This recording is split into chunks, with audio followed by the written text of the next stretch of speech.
the Bentley Continental Convertible, or the GTC as you might know it. Except that this isn't an ordinary GTC, this is a Supersports. And the first clue to that are these incredible vents in the bonnet here, nicely contrasted against the ice blue of this particular car. Those people that know their Bentleys will also notice the 10-spoke 20-inch alloy wheels on this car, very menacing in their dark color. Other differences are the incredible vents around the front spoiler, much bigger than the standard car, and also the smoked black metal finish that the Brightwork normally would be chrome on this car gets on this particular model. Less easier to notice, but trust me on this one, the wheel arches at the back have also filled out to accommodate a wider track. It's 50mm wider in fact. Inside, we have this beautiful carbon fiber trim on the dashboard. This is real carbon fiber, of course. And this car comes with the optional rear seats. You can have it without the rear seats as well. There's lots of leather and Alcantara in here, but check out these bucket sport racing seats. These are probably the thinnest seats you're ever likely to see on a Bentley. But what I like especially on this car is this steering wheel. Look at the suede-like Alcantara trim around the steering wheel. It gives a real race car feel to the steering wheel, which perhaps is slightly at odds with the character of a Bentley. Nice though. The ride height on this car is also lowered. It's the same height, in fact, as the GTC Speed, and the suspension likewise has been firmed up. It's actually firmer on the Supersports. Also, it's got these massive tires. They're 275/35 Pirellis, and they got a lot of grip. Of course, this car is four-wheel drive as well, and the power is split 40% to the front, 60% to the rear.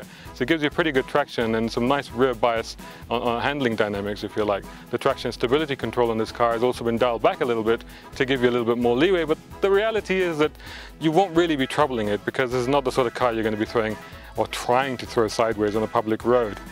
It's got a new improved ZF automatic transmission, still 6 speeds, but it's quicker and cleverer. On downshifts it's able to jump a gear, so for example if you go from 6, you can go from 6 to 4th and just bypass 5th.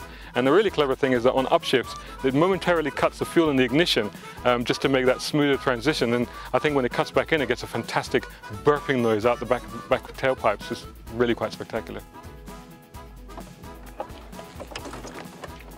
Look at that magnificent motor. That's a 6-litre W12. As if that wasn't enough, it's also got twin turbochargers, and that whips up 621 brake horsepower. That's actually the most powerful Bentley ever made. There's also 510 pounds-foot of torque. That's enough to pull a mountain out of the ground. And you get that torque from just 2,000 RPM. It's quite incredible. So let's see how quick this thing really is. I'll put the transmission into sport and, well, I guess that's it. I suppose I just go. Ready? It's supposed to do 0 to 100 kilometers per hour in 4.2 seconds. We've passed 100 kilometers an hour. We're going up to 160 in about 9.5 seconds. That's 160. If I keep accelerating and if I had enough room, I could hit 325 kilometers per hour.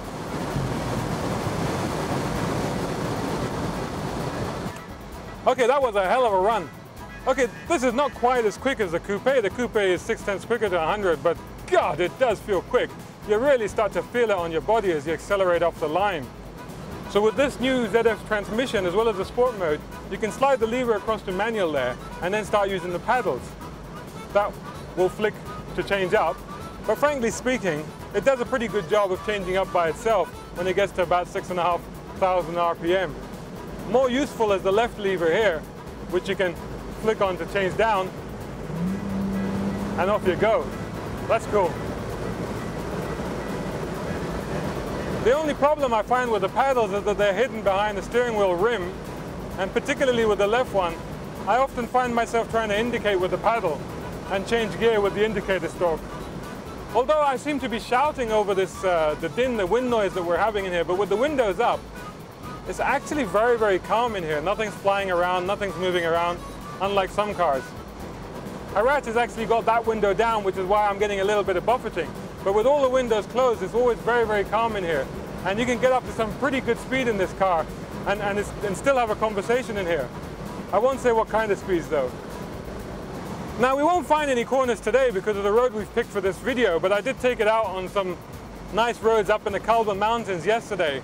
Now what you have to remember is that this is a car that still, despite its lightweight status, weighs 2,400 kilograms nearabouts. So it's quite a chunk of metal to be throwing around, and really, you don't really want to be doing that. If nothing else, if things do get messy, it's going to be a very expensive collision.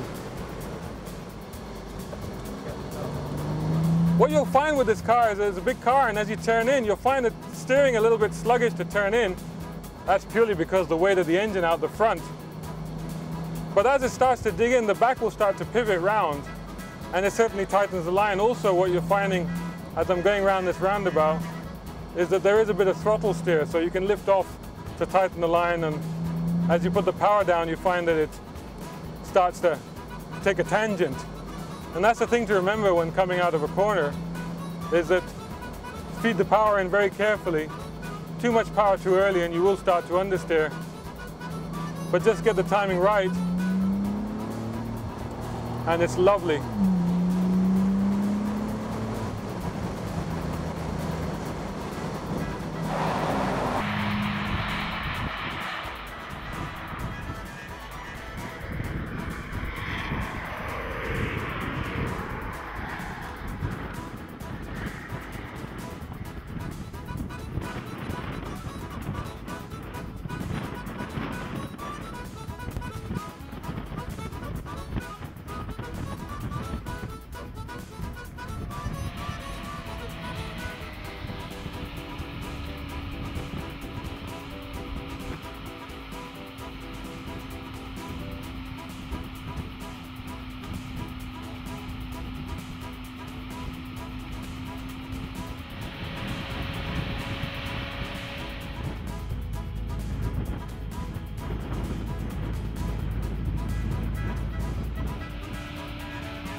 So that's all the good stuff.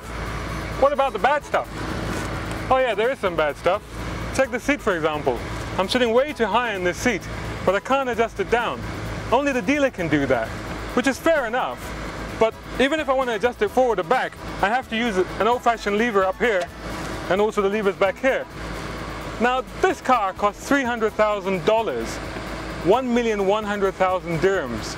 And it's a posy convertible. I don't really expect to be manhandling the seat myself. It should be done for me.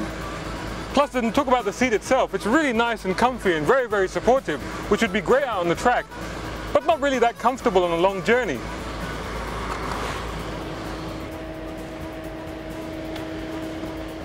They wouldn't take this car on a track. This is a convertible. The coupe version, yes. That's stiffer, it's firmer, it's more solidly set up. Feels right on the track, but not this thing. So does it work as a Grand Tourer? Well, it's not quite as comfortable as a GTC Speed. That car is maybe slower. Okay, 0 to 100 in 4.8 versus 4.2, 6/10 in it. And the top speed is 3 km/h difference. But you're gonna save $40,000 with that car. And it's definitely the plusher Grand Tourer. So if you're an eccentric billionaire for whom nothing but a Bentley will do, even on track days, then yes, buy the coupe version of this car. Elsewise, get yourself a GTC Speed. And with the $40,000 that you save, buy something like a Caterham 7. That'll be great fun on Friday afternoons at the track. See ya.